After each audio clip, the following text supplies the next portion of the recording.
Avril ni kati ya majina ambayo kabisa yatoa isaulika katika historia ya uimbaji hapa nchini Kenya, kulingana na jinsi ambavyo aliweza kujitolea mhanga katika kutoa ngoma ambazo ziliwaburudisha Wakenya enzi zake. Ila tokea alipojitosa katika uhusiano na kupata mtoto, nyota yake ya uimbaji imekuwa ikididimia kila kukicha. Avril alichumbiana na ambaye ni kati ya video producer na pia music producers wakubwa sana hapa nchini Kenya, ambaye anatambulikana kama J Blessing.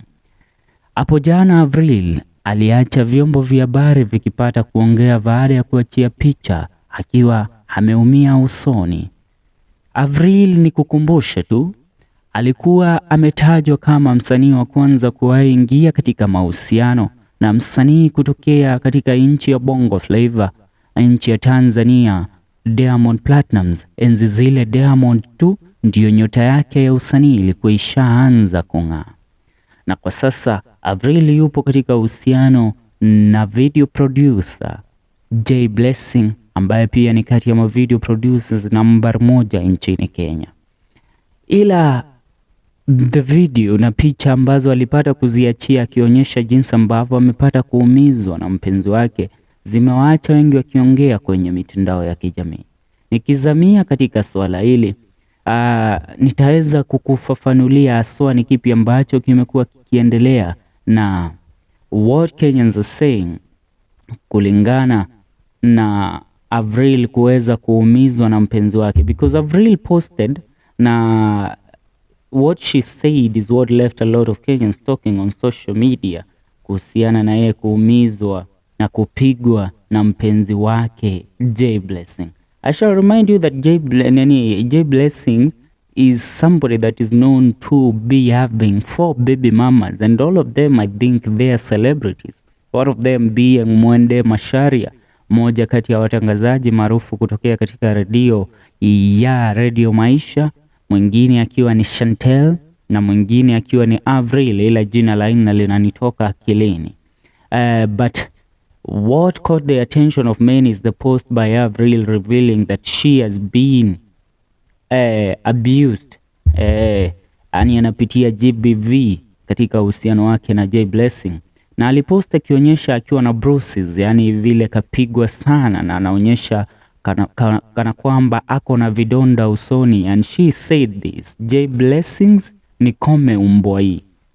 Hivyo ndivyo aliandika kupitia ukurasa wake wa kijamii wa Instagram. Now reading a few comments, acha nikwambie, enzi zile Avril ndio nyota yake imeanza kung'aa. Everybody wanted to be in a relationship with this woman. Yani binti alikuwa, hata kwa sasa ameumbwa. Mwenyezi Mungu alichukua wakati alikuwa akimuumba Nyambura, Avril I mean. Nikisoma comments za Wakenya kuhusiana na kile ambacho kilipata kuandikwa, namuona Stein akisema unashangaa bona anunui gari kumbe Mungu anapenda. Jos Maina anasema hii ni beauty, the ninja was looking for brains.